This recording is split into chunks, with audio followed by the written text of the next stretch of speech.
நமஸ்காரம். வணக்கம். இன்னைக்கு ஒரு பார்பர பத்தி ஒரு கதை. சேனாயி நாவிதன்னு ஒரு கதை. அந்த கதைக்குள்ள போலாமா? அதுக்கு முன்னாடி ஒரு சின்ன ரெக்வெஸ்ட். யாரெல்லாம் சப்ஸ்கிரைப் பண்ணலையோ அவெல்லாம் ப்ளீஸ் சப்ஸ்கிரைப் பண்ணுங்க இந்த சேனலை. லைக் பண்ணுங்க, கமெண்ட் பண்ணுங்க, உங்க கான்டாக்ட் ஷேர் பண்ணுங்க. யாரெல்லாம் சப்ஸ்கிரைப் பண்ணிட்டு ஆல்ரெடி அவ எல்லாருக்கும் என்னோட வந்தனம். நன்றி. இப்போ கதைக்குள்ள போலாம்.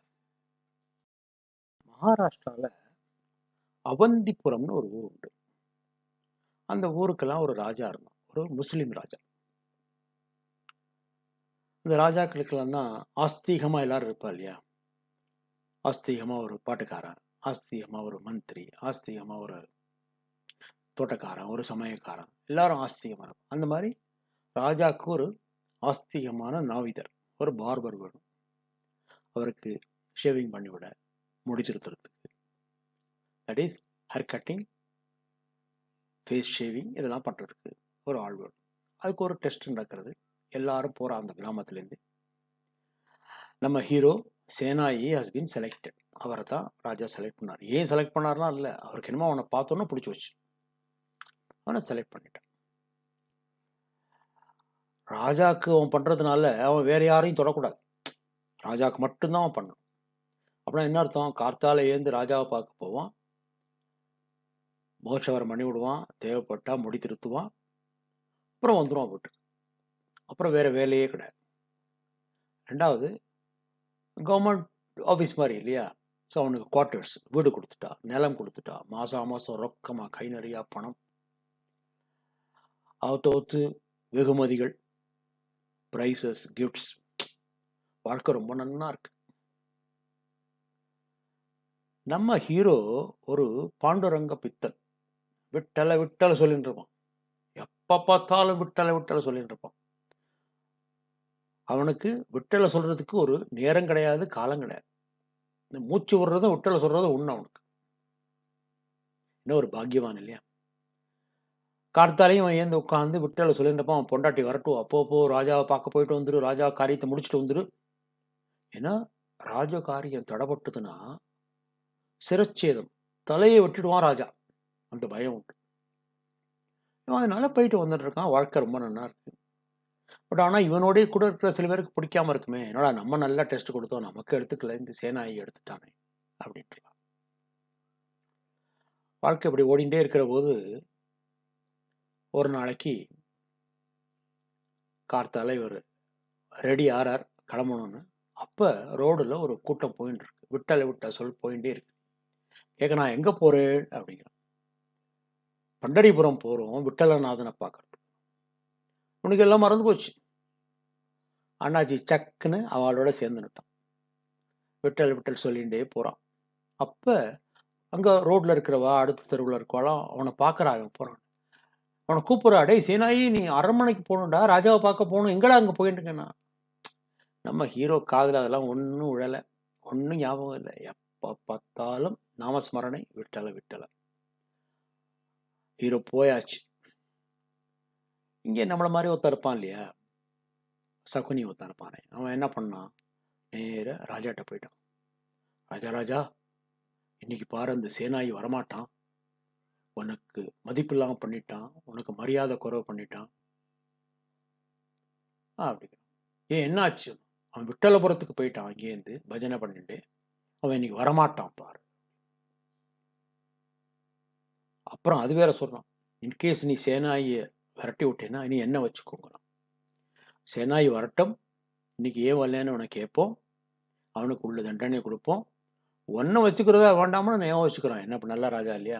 ஒன்றை வச்சுக்கிறதா வேண்டாமனு நான் யோசிச்சுக்கிறேன் அப்புறமா அப்படி சொல்லி அவனை அனுப்பிச்சு விட்டான். அந்த ஆளு குறை சொல்ல போனவன் மூஞ்சி தூக்கின்னு வந்துட்டான். இவன் அங்கே போய் விட்டல் சொல்லிகிட்டே போய் பண்டபுரத்தில் ஆடின்னு இருக்கான், பாடின்னு இருக்கான் விட்டலநாதனை. இப்போ ருக்குமணி சொல்றா, சுவாமி, இவனும் இங்கே வந்துட்டான் நம்ம பேரை சொல்லிட்டு, அங்கே ராஜா கோபமா இருப்பானே, இப்போ என்ன பண்றது? நான் தான் இருக்கேனே, நான் சேனாயே போயிடுறேன், அங்கே போய் நான் அவனுக்கு ராஜாக்கு ஷேவ் பண்ணி விட்டுட்டு வரேன் அப்படிங்கிறான் பகவான். உடனே ட்ரெஸ் பண்ணிக்கிறான். சேனாயி மாதிரியே உடம்ப மாற்றிட்டு அந்த மாதிரியே ஒரு சின்ன துண்டை கட்டிட்டு இடுப்பில் அதை பஞ்சகச்ச மாதிரி கட்டிட்டு மேலே ஒரு கமிச்சா போட்டுண்டு தலை குடுமியெல்லாம் கட்டிண்டு கிளம்ப ரெடியாக இருக்கும். ருக்குமணி அங்கேருந்து ஒரு மாலையை கொண்டு வரா. உன்னை இப்போ பார்க்கறதுக்கு இந்த கோலத்தில் பார்க்கறதுக்கே எனக்கு அவ்வளோ சந்தோஷமா இருக்கு. ராமாவதாரத்தில் ராவணன் கொல்றதுக்கு கையில் வில் எடுத்துட்ட. கிருஷ்ணாவதாரத்தில் யாதவ குல சிரவணமணியா இருந்த. ஆயுதம் தூக்க மாட்டேன்னு சொல்லிட்டு சண்டையில மகாபாரத போர்ல கையில அந்த சக்கரத்தை எடுத்துட்ட. உன்னை இப்பவே பார்த்து நான் உனக்கு மாலை போடணும் போல. இப்ப மாலை போட வேண்டாம், நான் போய் நல்லபடியா காரியம் பண்ணிட்டு வரேன்.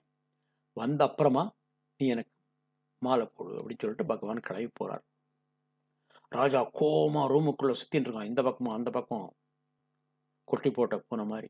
என்னடா இன்னும் சேனாயி வரல, ஏன்னா தர்பாருக்கு நேரம் ஆயிடுமே, எல்லாரும் வந்துருவா, ஷேவ் பண்ணிக்கணுமே உட்காந்துருக்கான். அப்ப சேனாயி வரான். அவளுக்குள்ள கேட்குறான், ஏண்டா அவ்வளோ லேட்டுன்னு கேட்குறான் ராஜா. கொஞ்சம் வர்ற வழியில் லேட் ஆகிடுது சுவாமி அப்படின்னு சொல்லிட்டு அவனுக்கு நல்ல ஃபர்ஸ்ட் கிளாஸாக பண்ண வைக்கிறான். அவன் இவ்வளோ நல்லா பண்ணுற போது அவனோட இந்த சேனாயி வந்திருக்கிற சேனாயியோட மூஞ்சி, அவனோட பேச்சு எல்லாம் ராஜாவுக்கு ரொம்ப பிடிச்சிருக்கு. மனசுக்கு ரொம்ப ரம்யமாக இருக்கு அவன் பேசுறதெல்லாம். சொல்றார், நீ தான் நல்லவன் பாரு, நீ எல்லாரையும் பார்த்துக்கிற அவனோட ராஜ்யத்தில் அப்படிலாம் சொல்லி பகவான் அவனை சிரேஷ்டம் பண்ணுறார் அவனை. அப்போ இந்த ராஜா என்ன பண்ணுறான், சரி நீ போயிட்டு வா அப்படின்னு சொல்லிட்டு அவன் முடிச்சுட்டு போகிற போது, இன்னைக்கு நீ பண்ணின வேலைக்கு உனக்கு நான் ஏதாவது கிஃப்ட் தரணும் அப்படின்னு சொல்லிட்டு அங்கேயே ஒரு சின்ன சுருக்கு பையில் கொஞ்சம் நிறையா தங்க காசெல்லாம் போட்டு அவன்கிட்ட கொடுக்குறார். இந்த சேனாயி வேஷத்தில் வந்த பகவான் என்ன பண்ணுறார், அங்கேருந்து கிளம்புறார். கிளம்பி நேர சேனாயி வீட்டுக்கு போகிறார். அவன் பொண்டாட்டி பார்க்கல. என்ன பண்ணுறார், சேனாயியோட அந்த பாக்ஸ் இருக்குமே, தொழிலுக்கு கொண்டு போகிற பாக்ஸ், டூல்ஸ் பாக்ஸ், அதுக்குள்ளே அதை வச்சுட்டு மறைஞ்சு விடுறார். எங்கே போயிட்டார், ருக்மணி கிட்ட போயிட்டார். இப்போ நம்ம ஆள் என்ன பண்ணுறான், அங்கேருந்து திரும்பி வரும். எங்கேருந்து, பண்டரிபுரத்துலேருந்து திரும்பி வந்தால் வீட்டுக்குள்ளே வந்து பார்க்குறான். அவன் பொண்டாட்டி கேட்குறான், என்ன நீ ராஜாவை பார்க்காம போயிட்ட, இப்படி பண்ணிட்டியே, பாரு நாளைக்கு உன் மேலே குத்த சொல்லி உனக்கு வந்து தண்டனை கொடுப்பா. அப்போ இந்த பெட்டி எடுத்துட்டு, இது டூல்ஸ் பாக்ஸ், அதை எடுத்துட்டு ராஜாட்ட போகிறான். ராஜா, நான் வரதுக்கு லேட் ஆகிடுச்சு, நான் கோயிலுக்கு போயிட்டேன், என் அப்பன் பண்டரிநாதனை பார்க்க போயிட்டேன், மன்னிச்சிடும். நீ தான் வந்து முன்னாடி பண்ணிட்டு போயிட்டேனே மகோத்சவரம், நான் அதை கிளம்பி போயிட்டே இருக்கேன், இனிமேல் எதுக்கு இப்போ அப்படிங்கிறார் ராஜா. அப்போ உனக்கு தான் நான் ப்ரைஸ் கூட கொடுத்தேனேங்கிறார் ராஜா. அப்போ தான் அவன் பெட்டியை திறந்து பார்க்குறான். அந்த பெட்டிக்குள்ளே தங்க காசுலாம் இருக்கு. அப்போ தான் சேனாய்க்கு புரியறது, நீ என்ன காப்பாற்ற, உன்னோட பக்தனை காப்பாற்றுறதுக்கு நீயே பார்பராட்ட வந்தியா, எனக்கு நீ தரிசனம் தரல, ஆனால் அந்த ராஜாக்கு நீ தரிசனம் கொடுத்தியா அப்படின்னு சொல்லிட்டு அங்கேயே விட்டல் பாடுறான். அவ்வளோ சந்தோஷமா போறான்.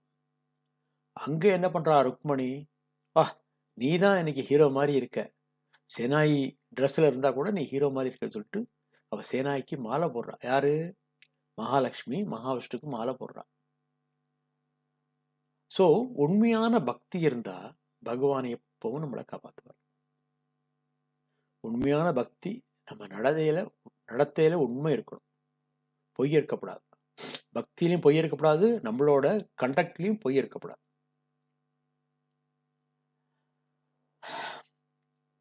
Thank you very much. இந்த வீடியோ பார்த்ததுக்கு நன்றி. அடுத்த வீடியோவில் பார்க்கலாமா? தேங்க்யூ. ராதே கிருஷ்ண, ராதே கிருஷ்ண. ஒரு நிமிஷம், இந்த கதையை எனக்கு ஷேர் பண்ண புதுக்கோட்டை அண்ணன் பரதனுக்கு நன்றி. இது வரைக்கும் என்னோட சேனலை சப்ஸ்கிரைப் பண்ணி எனக்கு சப்போர்ட் கொடுக்குற உங்க அத்தனை பேருக்கும் நன்றி. வாழ்க வளத்துடன், வாழ்க வலிமையுடன். ராதே கிருஷ்ண, ராதே கிருஷ்ண.